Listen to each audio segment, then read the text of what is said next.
Okay, well, welcome to our Brainpower Breakthrough with Jon Anfinson, and I'm LoriAnn Garner. And today we have a very special guest, Dr. Larry Farwell.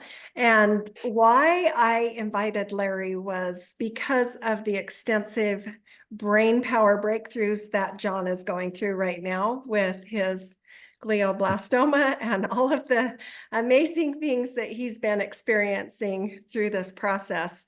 And our whole purpose of doing this together was that we can empower teens and young adults in being successful in their life.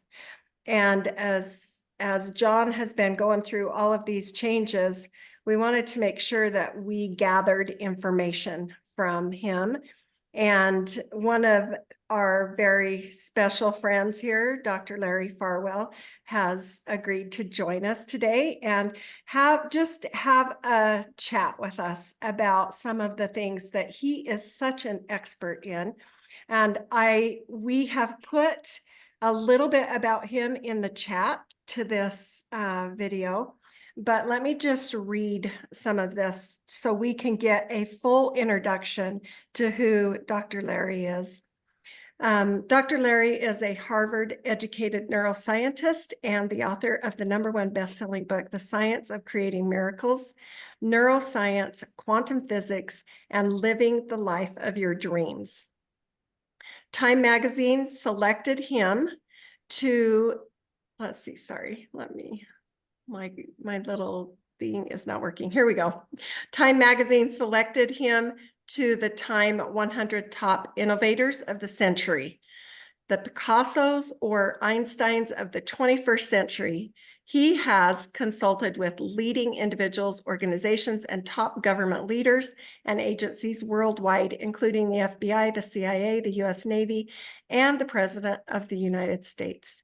He has been featured on CBS Evening News, ABC World News, CNN, BBC, the New York Times, Time, and major news media worldwide.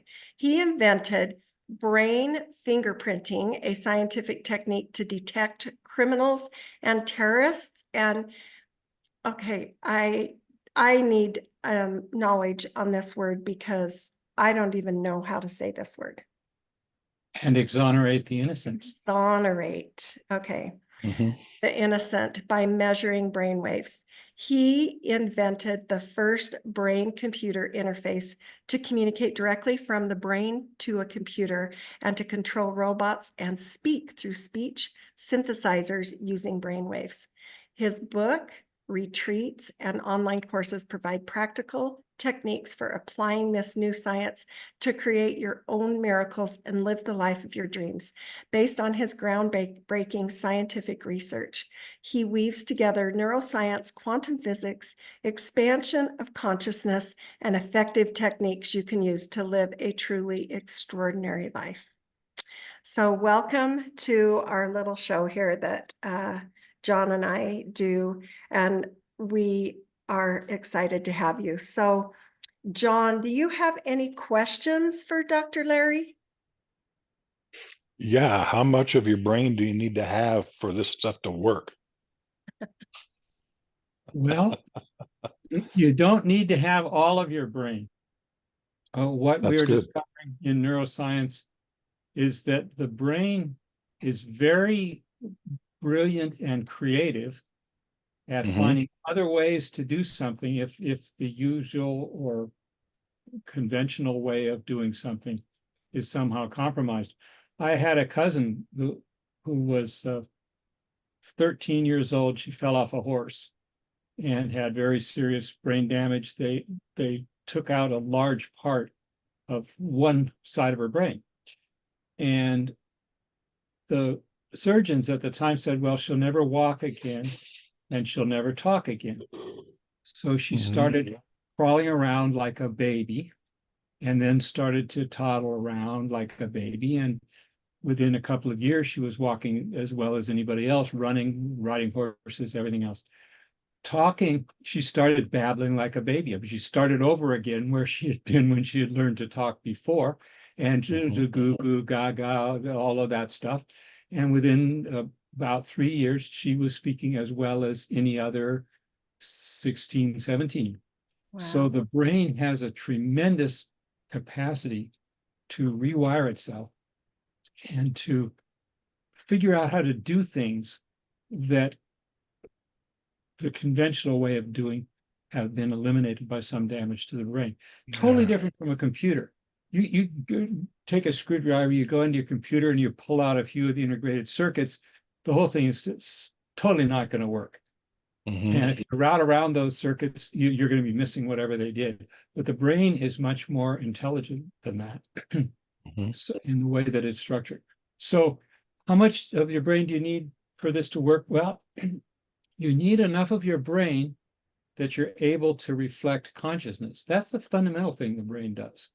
If you're Mhm. reflecting consciousness, all the techniques out of science of creating miracles have to do with expanding your consciousness, have to do with raising your level of consciousness. You know what it's like to be asleep. You know what it's like to be awake. You know what it's like to be maybe half awake. You haven't slept well in the night. Well, that variable that you have more or less of from time to time is consciousness. And the conscious capacity of the human brain, the conscious capacity of human life is far greater than most people realize, and certainly many times greater than most people apply or use. Right. So Yeah. you can expand your consciousness even if certain parts of your brain have some deficits or some damages to them, and Mhm. you can train the brain to do things that otherwise might have been compromised. That's cool, Larry. So the news from neuroscience is good on that front. Yeah. I could say a little bit about how the brain learns and how the brain evolves and develops, because it could be relevant here. Yeah, please do, I have a Larry. question while you're going to talk about Okay. that. Go ahead. Because I have heard that our kids, when they're going through all of these, things in their life, when they turn teenager and even into being about 25 years old, that their brain has not fully developed and they don't have all the capacity. Is that a true statement? Yes, it's a true statement. Now, some parts of the brain develop earlier than others. I mean, we learn languages very well when we're very young. That's a necessary part of growing up. However, the prefrontal cortex doesn't develop until you're fully until your mid-20s. And that has to do with evaluating chains of events, with evaluating consequences, with moral reasoning, with some of the higher functions. So a teenager may be smart enough to learn calculus and smart enough to go to college and do very well, and yet their judgment may not be as mature. Their moral reasoning may not be as mature. Mhm. Their Mhm. ability to understand consequences and sequences of events may not be as mature. And that's the part that develops a little later, which is encouraging because those of you who either have children or deal with young people may find that there's sort of a contradiction. On one hand, so this person is so bright. On the other hand, sometimes their judgment doesn't seem to be fully developed. Well, fortunately, neuroscience will work in our favor as the years go by. Very good. Now, What were you going to talk about? When you said what you were going to talk about, I just thought, okay, I have 5 kids and 17 grandkids. And so when I'm having these conversations with them, I want to understand a little bit about that. So you said that you were going to talk to us a little bit about learning and how the brain learns. right. All right. So you're 2 years old, you're crawling around on the floor, and you're in the kitchen floor, say. You touch the floor, you touch the wall, you touch the table leg. It's not really much to notice there. And not really much happens. There's not much useful information. Now, you touch the hot stove, you have an aha experience. That really gets your attention. That really triggers you. That really opens the brain up for reprogramming. So these aha experiences open the brain up for reprogram. Now, I've just touched the stove. Now, there's something important here that I've got to learn. There's some new information that I need to incorporate into my understanding of the world, into my my modus operandi, my method of interacting with my environment. Okay, so when that happens, one of the things that I've studied a large part of my career is a brain response that I discovered called a memory and encoded related multifaceted electroencephalographic response, MER, murmur. And these murmur moments, these aha moments, are the way the brain learns, because that's what opens up the brain for reprogram. So it doesn't have to be a negative experience. You touch a hot stove, that you could have a murmur experience. You can have very positive. You touch a hot babe or a hot dude, you can have, or you have another thrilling experience of someone that brings your attention, that captures your attention, that gets to you. That opens up the brain for reprogramming. Now, something that makes this particular knowledge from neuroscience particularly useful is this. Lots of times, if somebody does or says something or something happens that's not what we wanted, that triggers you, people tend to react to that. And that doesn't really help the brain to function in a more harmonious way. Let's look a little bit more about how the brain guides our life. When something seems to be an attack on us, it usually seems to be an affront to our value, our power, or our safety, or some combination of those. Now, we carry around within ourselves an inner blueprint that says, well, I'm only 75% valuable and 25% valueless and 67% safe and 84% powerful, whatever it is. We carry around an inner blueprint that has us at less than 100% of those qualities. Now, the reality, and this gets into the quantum physics, which I'm not going to describe right at the moment, but I will a little bit later if you'd like. The reality is that, at essence, we are an unbounded conscious being. The essential nature of ourself, Socrates said, know thyself. The essential nature of ourself, our inner being, is that same infinite consciousness, what I call the conscious unified field, that gives rise to the quantum particle wave phenomena that make up the universe. And the wise people throughout the ages have said that, and now in recent times we've been able to measure that in the scientific laboratory.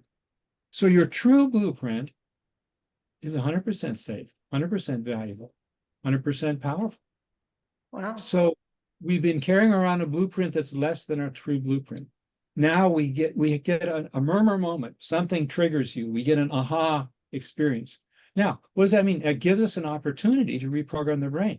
So instead of reacting, instead of shooting the messenger or punishing the messenger, or maybe taking it internally, oh gosh, maybe I really am horrible. What you can do is take a breath, evaluate whether this really is a true threat to your power, safety, or value, which generally it's not. I mean, if it's a saber-toothed tiger that's chasing you, that really is a threat, and the fear, fight, or flight response is appropriate. But generally, when it feels like a saber-toothed tiger, it's not. And so then use this opportunity to go within, take your awareness inward, allow the mind to settle down to that quiet level where we're in tune with our true self. The intellect shouts, the emotions scream, the intuition whispers. So allow your mind, when a triggering event comes along, look within, allow yourself to experience, what's the true LoriAnn like? What's it feel like to be the true John or the true teenager? You get a sense of your own essence, a sense of your own being, a sense of your own true resonant frequency, a sense of that level of life where you're 100% safe, 100% valuable, and 100% powerful. So then you enliven that in your awareness. Your brain gets established in those patterns of functioning, and you start to radiate that closer to your true blueprint, closer to 100% safe, 100% valuable, 100% powerful. Then you resonate on that level. And it's like how we create our lives. It's like we have a guitar. And if you pluck a guitar string, it vibrates at a particular resonant frequency. So when we have an experience within ourselves, it vibrates at a particular resonant frequency. Now that resonance moves our consciousness. We enliven our consciousness in that resonance. And since your consciousness is the same as the conscious unified field that underlies and creates the universe, and I'll get into the research on that in a minute, that enlivens nature in that vibration. And that shows up in the world. So if you look at the scriptures from 2, 5, 10,000 years ago, or you look at the latest book that came out last week about how to be successful, wise people have all been saying you create a resonance on the level of your consciousness. It's like plucking a guitar string. Other instruments in the environment that have a similar resonance start to vibrate in harmony, and that moves the conscious unified field, and that moves your environment, and that's how we create our lives. So the advantage that neuroscience and quantum physics give us here is that when you get one of those triggering experiences, from now on, you can start to have a little smile around your face rather than a frown, because you say, aha, this is an opportunity. This is an opportunity to tune into who I truly am and start to resonate more from that level. Love that. Very cool.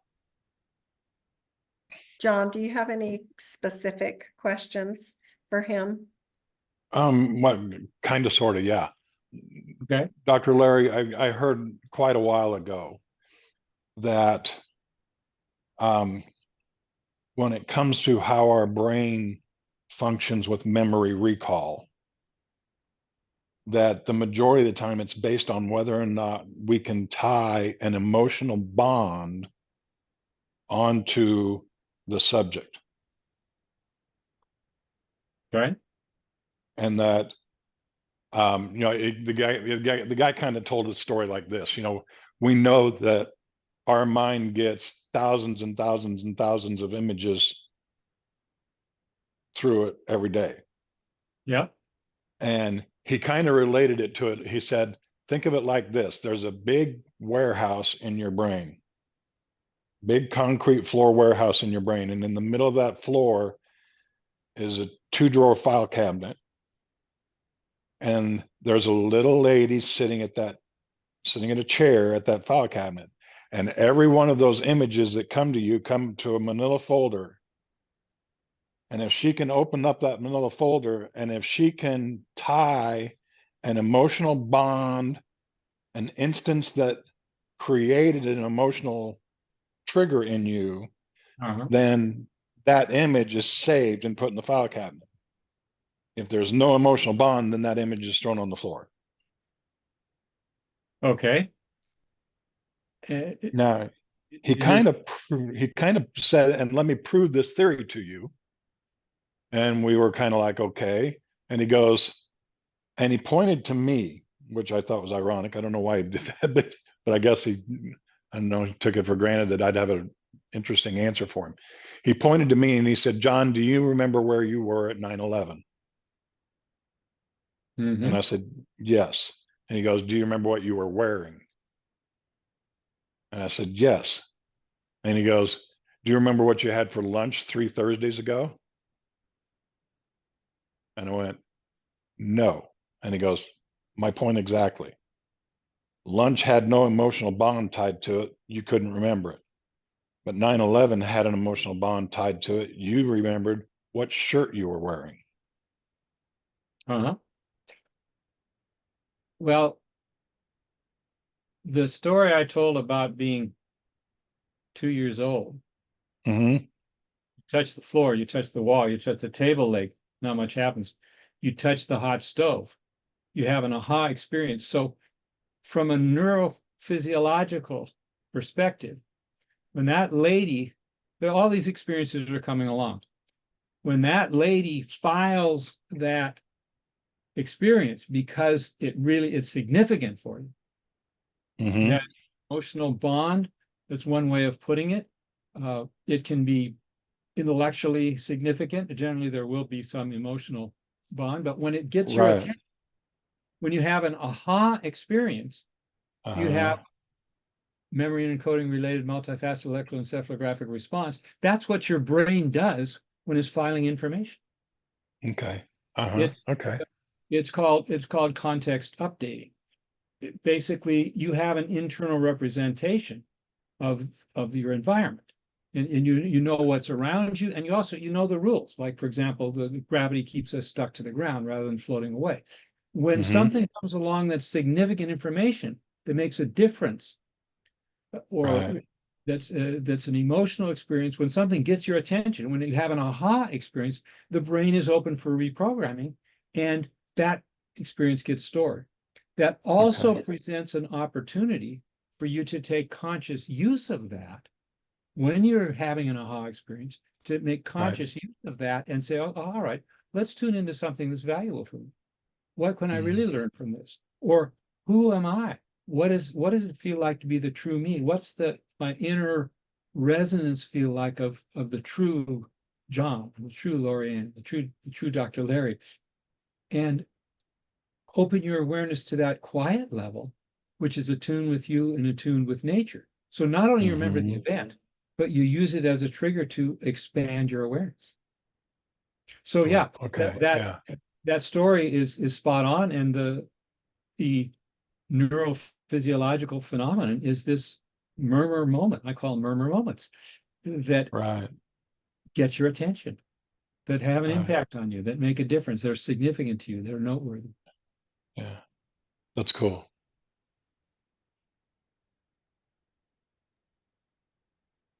Very good.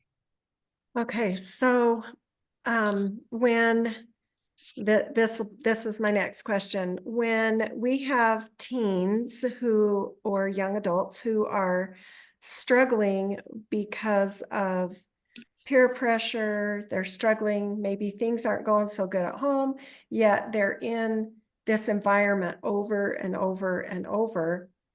There are ways, even though they're in these environments, there are ways that they can not be a product of their circumstance or their environment.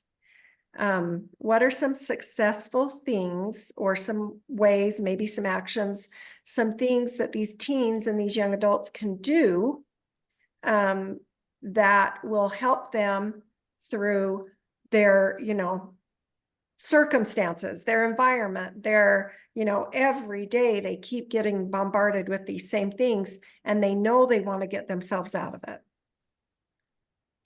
All right. The phenomenon I talked about a few minutes ago can be very useful, because I call it transmutation trigger. Using a trigger experience to transmute yourself rather than to have some kind of destructive impact. We are continually bombarded by things that seem to be a threat to our value, power, or safety. But actually, I'll give you an example from my life. I was on my dock. Right now, I'm on a boat, by the way. You might be able to see behind me. Cool. I was at my dock. I was at my dock. I had just been out in one of my boats with a young woman that I was interested in, and I was just getting to know her. This is quite a while ago, and we were on the docks enjoying a sunny summer day. And a guy came by in a kayak, and he pointed to my boat that was out at anchor. He said, "When are you going to get rid of that piece of shit boat? I don't like looking at it." Now, my first trigger response, this is a threat to my value. It's a threat to my power. It could be a threat to my entire progeny throughout the generations to come if he messes things up with this woman. So that was the trigger response, and I took a breath, and I first of all got a little bit of clarity about the situation. This guy having a negative opinion about my boat, is that really a threat to my value? Well, obviously not. He that shows us about what he likes in boats. It doesn't say anything about me. Is it a threat to my safety? It's another way. Is it a threat to my power? No. I can enjoy this afternoon with or without this guy coming by and making a comment on my boat. So first I got a little bit of clarity about it. Now, again, if you really are being chased by a bear, then having a fight or flight response is appropriate. The bear is about to eat your children, having an anger response really is appropriate. So all of the emotions are appropriate. But the point is to wake up and take a look at the situation. Okay, what's really going on here? And what's really going on here is some guy has an opinion about my boat, but it has nothing to do with me. So what I did is I practiced what I call transmutation trigger. I tuned into, okay, now that I've seen this is not really a threat, that allowed me to settle down a bit. My initial response was to pick up a boat bumper and throw it and knock the guy out of his kayak. And he probably deserved it, but it would not have been a useful response. Right. So at any rate, I then allowed my awareness to settle into the inward experience of who I truly am. What's it feel like to be Larry? What's it feel like to be here in this in myself? And I got a sense of that quiet level, an intuitive level, where we're not threatened by whatever comes along. And then I went back to enjoying an afternoon with this woman that I was interested in.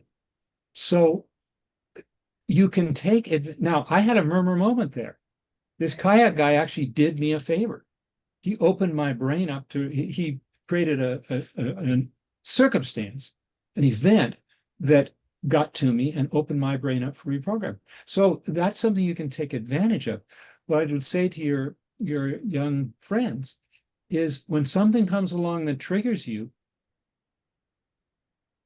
you don't have to react to it. You don't have to be deeply impacted to it. You can take a breath, take a look realistically. Again, if the building's on fire, you really do want to run down the stairs. But if it's something that's not truly a threat to your value, safety, or power, take a note of that, and then tune into that inner field of life, your true nature, where you're beyond all of that. And while I'm on the subject of our true nature, please bear with me for a minute. I'm going to geek out on the structure of the physical universe because it becomes relevant here. Okay. So in front of me is this table. It appears to me to be solid and brown. But if you look more scientifically at that table, it's not solid at all. It's not all that different from the air around it. It's molecules moving around very quickly. You look within those molecules, you see atoms also moving around very quickly.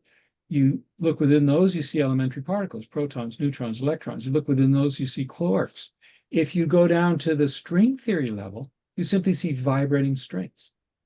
So this solid-looking table, I experience as a solid table, is simply, if you look at it scientifically, it's a pattern of vibrations. Now, what is vibrating? Einstein coined the term unified field, for that field that vibrates into the particle wave phenomena that make up the physical universe. And all of the great spiritual teachers have told us that that field that gives rise to the universe, field of being that gives rise to the universe, or now we can describe mathematically how that happens through quantum mechanics, particle wave phenomena, is the same as ourself, is the same as that inner consciousness that we can contact within ourselves. So if that's the case, it stands to reason that we can create a resonance on the level of our consciousness, and that will actually create that resonance in the conscious unified field and create that resonance in our life, and we create our life from within. And all the wise people throughout the ages have told us that. Nobody had ever proven it in the scientific laboratory. So my dad and I decided we would test this. You've all had an experience like, I'd really like to hear from Joe, and the phone rings and it's Joe.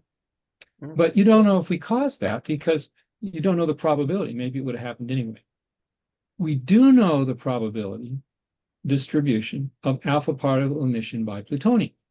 You know that very precisely. Plutonium's one of the major ingredients of an atomic bomb. My dad was one of the guys who invented the atomic bomb in the Manhattan Project. So we took plutonium and we decided to test if we could shift the probability distribution of alpha particle emission by plutonium. And we found that we could create extremely improbable events. Now, the title of my book is The Science of Creating Miracles. What does that have to do with miracles? it used to be thought that a miracle was an impossible event that somehow happened anyway. But in quantum mechanics, anything is possible.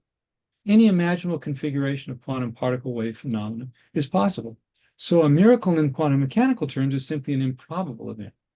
And what we showed is that we can, using consciousness alone, creating a resonance on the level of our consciousness, we can create extremely improbable events off the charts in the statistics books. So that you can take advantage of that phenomenon by tuning into yourself, tuning into that quiet, intuitive level within yourself, creating a resonance, and then that shows up in your life. And whenever you're in a circumstance that seems to be difficult, that seems to be challenging, rather than focusing outward, allow the awareness to focus inward, or to spontaneously go inward and sense what it feels like to be you. What's the real you? That real you, on the quiet level, the intellect screams, the emotions shout, the intuition whispers. On that quiet whisper level of the intuition, the real you is unbounded consciousness, is the creator of the universe. So tuning into yourself, young people tend to pay a whole lot of attention to everything else. And well, actually everybody, young people, old people, everything else. What are they thinking about me? What's going to allow the attention to go a little bit within yourself and experience what it's like to be you. And you'll find that that real you, your own true inner resonance, doesn't get swept away by whatever's going on in the environment. You become much more independent of your environment. You become the one who's creating the world around you, and the other people are the ones who are responding to it. Okay, I love that you just said this, because today, when I got up, I decided I was going to go cross-country skiing. And it snowed. Today's like the perfect weather, you know, the snow's perfect, everything's perfect. And I just thought, man, if I could just have a friend, you know, to go with me, but I don't even know who to call. I'm going to go anyway. And I get up there, I pay, and there's a lady standing there, and she starts talking to me.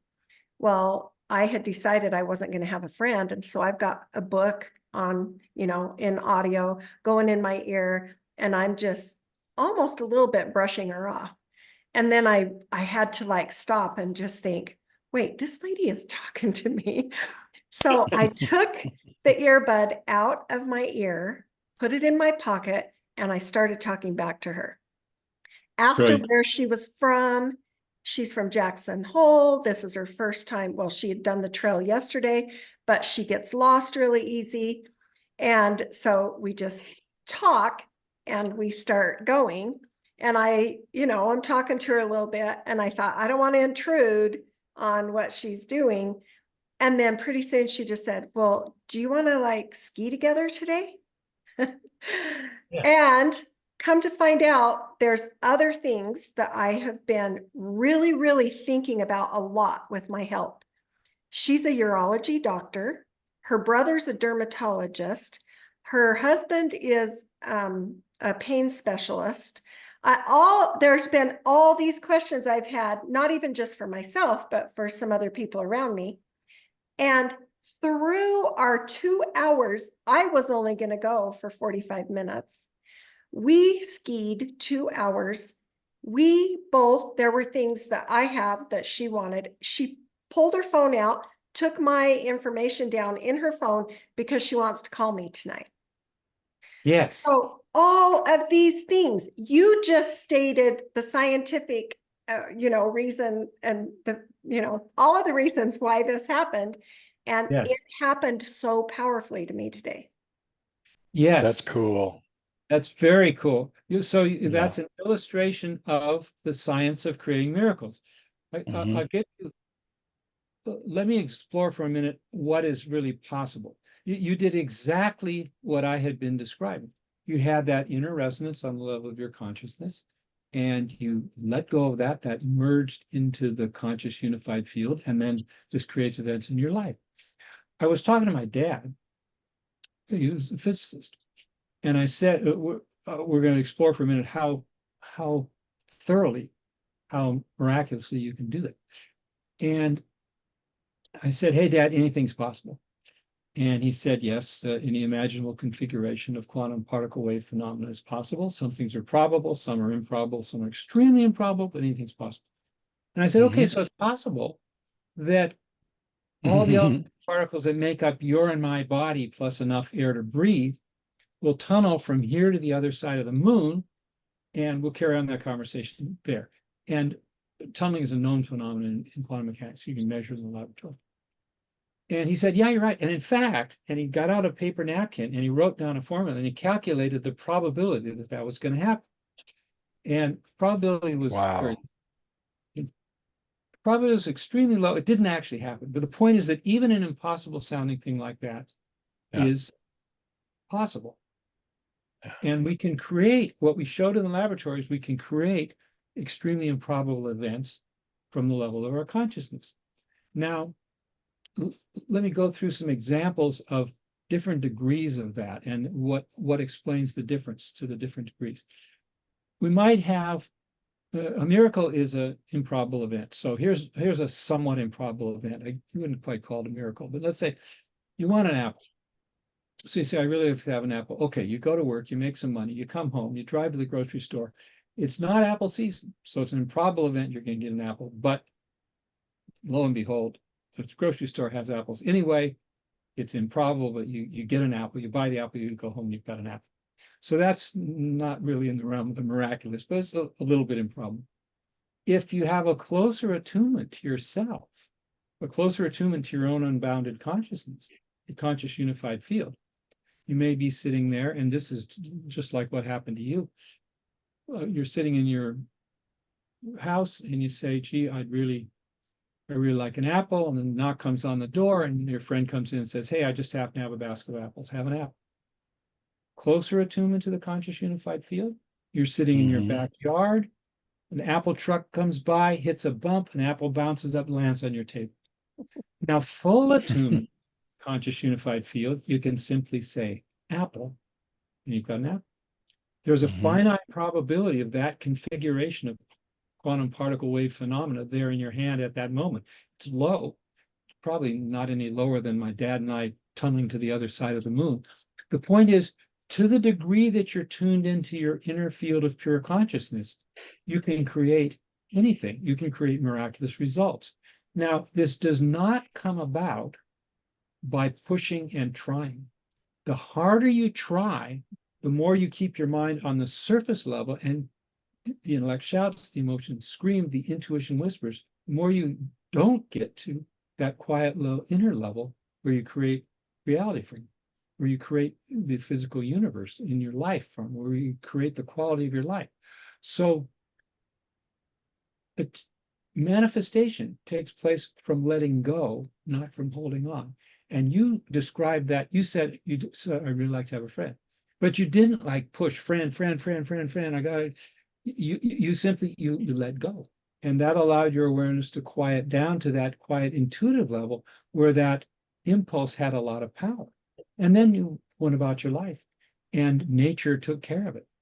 Right. And a lot of the techniques that are out there to try to create your life, people realize, okay, we create our life from within, have to do with like pushing and trying and thinking harder about it. I mean, if that worked, all we have to do is write all the stuff we want and put it on a piece of paper by the mirror, and by tomorrow morning, we'd all be billionaires with a huge impact on the world, a perfect relationship and everything else. The reason that we have what we have in our life is that on a quiet level, quiet intuitive level, we have set up that resonance. And when you can shift that resonance to something more in tune with yourself, more in tune with nature, more in tune with what you truly desire, that's what shows up in your life. So that's what young people can do. Rather than reacting all this stuff that's bombarding them, tune into yourself a little bit. Socrates said, know thyself. Get the experience. What it's like to be you, the real you that's beyond all these events and happenings and what people say and what people think and whether somebody likes your boat or not. And from that level, have a faint desire, okay, this is what I like, and that will tend to show up in your life. Wow. Thank you for illustrating that, because it's a perfect illustration. I mean, if I had Yeah. had to design an illustration of the science of creating miracles and how you create your life, I couldn't have designed a better one than exactly what you just said, Lori. Yeah. I know, That's John, cool. you've been doing that also, because you and Yes. Amy are creating this life together, even though you know that you might not have a long time here on Mhm. Earth, but you're creating and designing what that would look like. So Yes. I know John just had a great experience. He had been telling everybody that when he comes back into his next life, that he wants to be a professional golfer. And he just got back from an amazing trip that somebody Mhm. gifted to him with airplane Yes. tickets to the Phoenix Open. And he sat on a golf course and was surrounded by these amazing golf players. So I know that there are things that you and Amy are creating in your life and your marriage and just with your family. Yeah. Yeah, that's brilliant. You're illustrating, just as LoriAnn is, you're illustrating the science of creating miracles. There Mhm. are profound and demonstrable in the scientific laboratory principles and laws of nature that support exactly what you're doing. Yeah. Very true. Very true. And it even grew from that, LoriAnn. At that Phoenix trip, we were invited by another pair of friends of ours to go to Breckenridge, Colorado for a week. Yeah, So good. awesome. Making memories, continue to Yeah. make memories, Yeah. continue to do That's things. really that's what Amy and I are focusing on is we're in the process of starting a new book that she wants to create called Living in the Faith Frequency. I love it. And that's how we're doing this. Everything we're doing right now is in regards to, like you were saying, and I love how you said it, Larry, don't push the thought out there. Let it create on its own. Yep. And that's really what we're doing. We're not pushing life, we're not pushing how we're living. We're just living and letting these beautiful scenarios take place in and of itself. Yes, Living Yeah. to live, not living to die. Yes, exactly. Yeah. Exactly. So very cool. Very, very cool. I like it. We have touched on several things here today, and what would be something that you have gotten out of this, John, that Larry has discussed with us today? Oh yeah, it's what I've been working on myself as well, but I love how he brought it to light. Don't push. Let it unfold naturally. And the less you try and force something to happen, more likelihood that it'll happen, not only happen, but happen better in your favor. So yeah, I'm 100% following Dr. Larry on that. That is so cool. I love it. Because that's what literally that's what Amy and I are living right now. Brilliant. So thank you for those words, Dr. Larry. Those are exactly what I wanted to hear as well. And Dr. Larry, do you have anything that you can encourage John in this battle that he's going through? Some action steps he could take, because I'm sure that there are people listening that are going through their own things in their lives. And it doesn't matter if you're a teenager, young adult, older person, it doesn't matter what age, race, where you're from, your circumstances, it doesn't matter. There are things that we can do. So I know maybe you've got some things that you could, encourage John with in what he's dealing with. Sure. Sure. Well,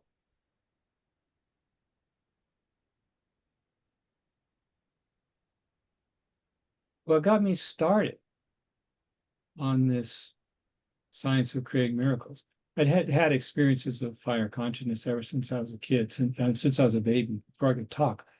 But what really got me more involved in what became the science of creating miracles was I was 13 years old and I had a near-death experience. I was drowning. I mean, literally drowning. I was underwater. I was out of time. I was out of air. And I realized I only had a few seconds left to live.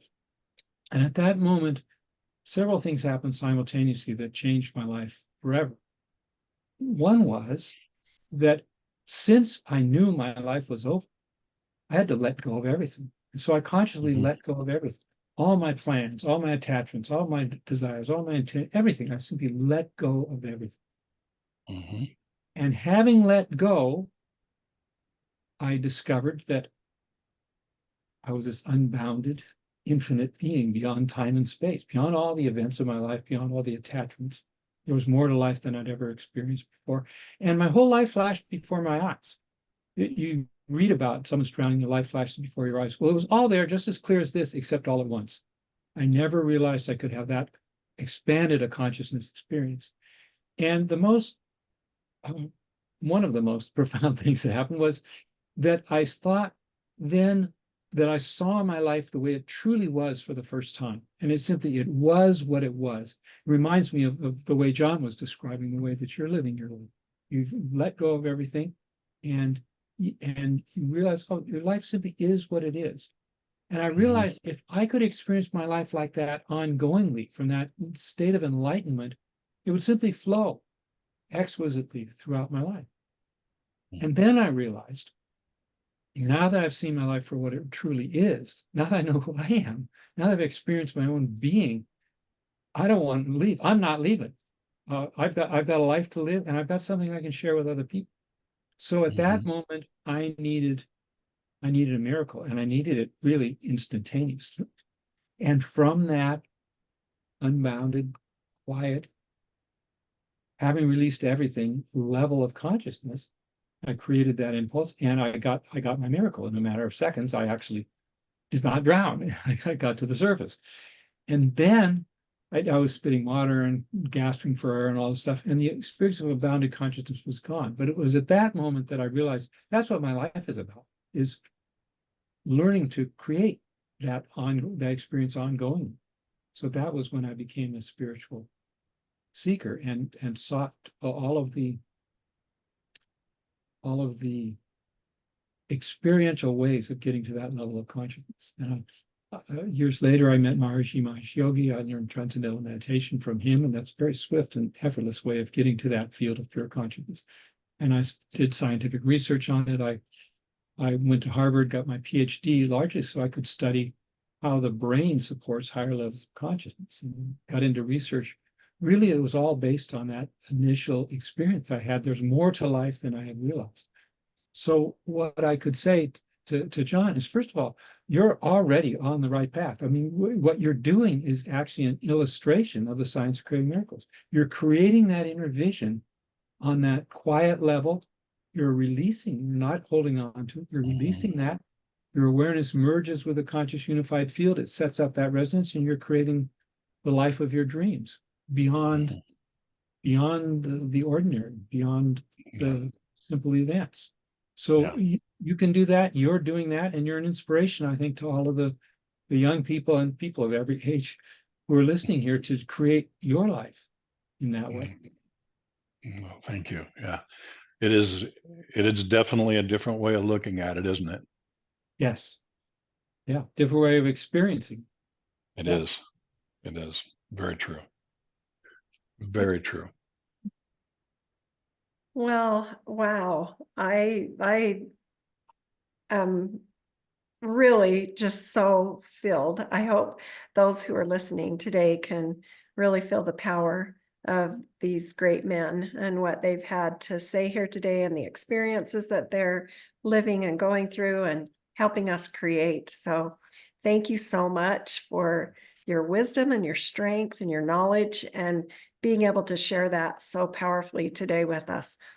If any of you So have welcome. questions and want to ask us questions, our emails are in here, and make sure that you get that book of Dr. Larry's, and that will encompass everything that we have talked about here today. So thank you both for being on our Brain Power Breakthrough, and have an My pleasure. amazing, incredible day. Yeah. Thank you, It has LoriAnn. been- Wonderful connecting with you, John. Yeah. Thank you, Larry. Great. Good to see you again. I haven't seen you since Pensacola, wasn't Yeah, right. it? So yeah, it's good to see you again. Good to see you.